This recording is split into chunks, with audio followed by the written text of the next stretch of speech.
Episode 6 of The Rings of Power Season 2 wasn't quite on the same level as the outstanding Episode 5, but it still delivered highly entertaining moments. The show continues to shine when the dwarves take center stage, bringing depth and richness to the story and lore. The tension between Sauron and Celebrimbor reaches a fever pitch, driving the narrative forward in a compelling way. However, the storyline involving the Harfoots remains flat, feeling like a weak link in the otherwise strong episode. In this episode, Sauron's manipulation of Celebrimbor intensifies, expertly deepening the rift between Celebrimbor and the other smiths. Through subtle and clever tactics, Sauron sows seeds of doubt, making Celebrimbor increasingly isolated and more susceptible to his influence. This manipulation not only drives a wedge between Celebrimbor and his peers, but also steers the forging of the rings closer to Sauron's dark designs, showcasing his masterful ability to twist minds and further his sinister agenda. We are in the home straight! We are nearly at 50,000 subscribers. I cannot thank you all enough for that, so please don't hesitate, hit that subscribe button. It's free. It helps me so much to keep bringing you the content that I think you're enjoying. Let's get back to the video. And while it wasn't completely clear the poetic liberty they took with Celebrimbor sort of deepening into madness and not remembering who his smiths are, I thought that was really, really well done. And then Sauron again coming between everyone and speaking to them independently to distance themselves that much further, ultimately, which is going to push Celebrimbor to create the Nine Rings. Listen, I know a lot of people think I'm paid by Amazon to do these things. I really like what they're doing here with Sauron and Celebrimbor. For me, this all works, man. Now, while Sauron continues his manipulation of Celebrimbor, Adar seizes the moment to strike a supposed deal with Galadriel. He offers to join forces with her to overthrow Sauron once and for all, revealing his knowledge that Halbrand is in fact Sauron. This scene is rich with the themes of revenge and temptation. Galadriel's thirst for revenge against Sauron is palpable, making Adar's offer dangerously alluring. The temptation to rid Middle-earth of Sauron for good clashes with the moral cost of allying with another dark force. This moment definitely explores how the desire for revenge can cloud judgment and lead even the most characters down a treacherous path. In this episode, the events in Numenor took a fascinating turn, particularly with Elendil's character development.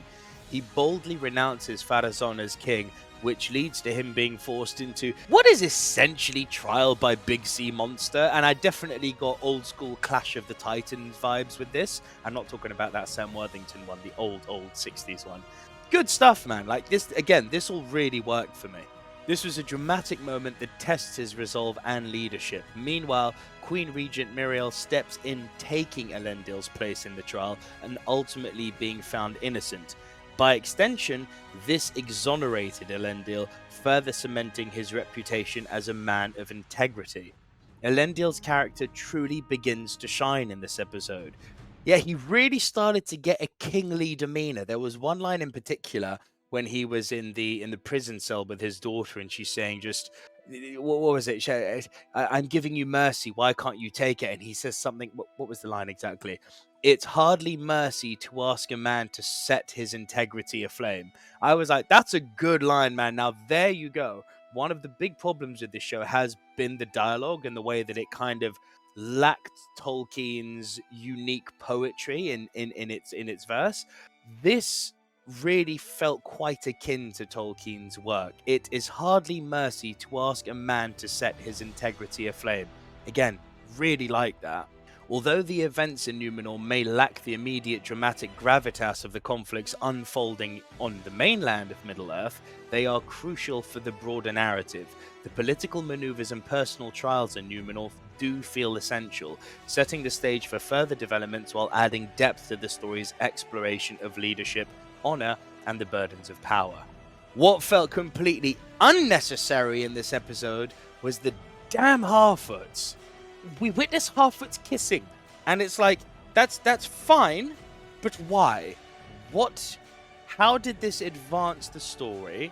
How did this enrich the world? How did this add to the characters? It didn't, because it was so rushed. Like, these characters weren't even on screen last episode. So 2 weeks ago, you've got to ask yourself, did these characters share enough screen time that we could all of a sudden be in a place as an audience where we're believing that these two characters would kiss? No, most definitely not.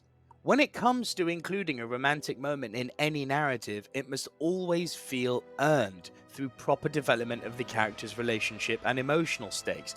Otherwise, it risks coming across as hollow and forced, pulling viewers out of the story rather than drawing them in. In this case, the sudden romantic development among the Harfoots lacked the necessary build-up, making it feel out of place and detracting from the episode's overall impact. Instead of enriching the narrative, it only served to distract from the more compelling storylines. And now shifting our attention to Gandalf. While it was a nice touch to have Tom Bombadil say a line that's synonymous with Gandalf from the movies, the whole "those that deserve to live often die and those that deserve death often live," so, something of that nature. You know the line I'm talking about. He says it when they're trapped in Moria and they're deciding which way to go, and it ends with him saying, "Always follow your nose." So that line did harken back to Gandalf, which again, ball teasing us, telling us that this is probably Gandalf without giving him the name. And though there's no denying Tom Bombadil's inherent charm, doesn't quite sit right with me that he seems to be the one who aided Gandalf in becoming the wizard that we know in the movies. This shift in narrative is somewhat intriguing, but it is also a bit unsettling. And it's going to be especially unsettling for purists of Tolkien's lore. And while I've often somewhat condemned just how hard the gatekeeping in this show has been, there is a cutoff point. Like Bombadil forming Gandalf into the wizard we know, I'm not sure about that one. That one I can't really quite defend. I am willing to let this play out, especially since the name Gandalf hasn't actually been said yet. The show is taking some creative liberties, and it may still bring them all into a satisfying conclusion with this plot thread, but this continues to worry me where they're going with this. And the dwarves continue to be the centerpiece attraction of the show, with their storyline offering the most emotional depth. In this episode, we witness just how far King Durin has fallen, his judgment clouded by the influence of his ring. The situation Prince Durin IV finds himself in is both tragic and compelling. The pain in his voice when he challenges his father to take off the ring is palpable, but it's only eclipsed by the sorrow when he explains to Disa that despite the ring's evil, he still sees his father beneath it all. This moment highlights the powerful and complex love between father and son, showcasing the struggle between loyalty and righteousness. The weight of this relationship, burdened by the curse of the ring, adds a rich layer to the dwarves' narrative, making it the most emotionally resonant part of the show. And the exchange they had here was truly great. Everything with Anatar and Durin Sr. and Durin Jr., brilliant. Anatar coming in and saying, Sauron coming in and saying, we need more mithril. And King Durin saying no. And Prince Durin thinking, he's found himself again. This is the father I know. Only to then find out that actually he's essentially holding all of Middle-earth to ransom because the war is coming and everyone's going to need mithril and they can name their price. And that's the point he calls his father out and he begs him, take the ring off, please take the ring off. And it's this line he says to him when his father says to him, the ring belongs to me. Again, hearkening back to what Frodo says at the end of Return of the King. But the rebuttal here from Prince Durin, which is, you belong to it. Great stuff, man. Really, really, really compelling, great stuff. I am going to circle back to Anatar at the end, Sauron at the end, because for me there was a little plot hole they left out here, which they do need to explain, and I have a feeling they're not going to. Yeah, Sauron leaves sans mithril, and yeah, the Durins are at a loggerhead, and I loved all of this, man. Now the episode culminates on the precipice of a battle with Adar poised to attack Eregion. Just as things reach a critical point, everything that people have been saying about Galadriel and how she's not the Galadriel we know, it finally, for me, comes to a head. Galadriel, in this scene, kind of becomes Galadriel. She puts It's like a flash of lightning. She realizes that there's a bigger web that's being weaved here. She realizes that the orcs attacking Eregion is actually playing into Sauron's hands, and this is what he wants. And the reason she realizes that is because she's finally, again, this is all my personal interpretation, feel free to disagree, but she's finally managed to take a step back, put her vengeance aside, which has clouded her, and now she realizes, uh-oh, we're playing into his hands here. The tension between Galadriel and Adar is palpable, and we are left to wonder how this will play out. Especially considering the last time Sauron was in close proximity to the orcs, it didn't end well, and in episode 1 of season 2, we saw that the orcs never trusted him. So this setup does promise an intense and unpredictable battle ahead, making me intrigued to see how these dynamics will unfold in the next episode. But now I just want... So that orc plot hole is something I worry about, because when we last saw Sauron and the orcs, yeah, even before Adar killed Sauron, it was very clear that the orcs trust him, and they were very much Team Adar. And so I'm intrigued to see why Sauron wants this orc army here. How's he going to twist him? Is it going to be with the power of the rings? I guess so, and then he'll have his army at his stead. And just before the episode culminated, this is the other plot point I wanted to bring in regarding Anatar and the dwarves and the Mithril. So there's that brilliant scene with Sauron and Celebrimbor, where you can see Sauron's visibly panicking. He's almost threatening Celebrimbor, like, if you don't do this, I'll let everyone in Middle-earth know that you're to blame for its downfall. And Celebrimbor doesn't take that bait.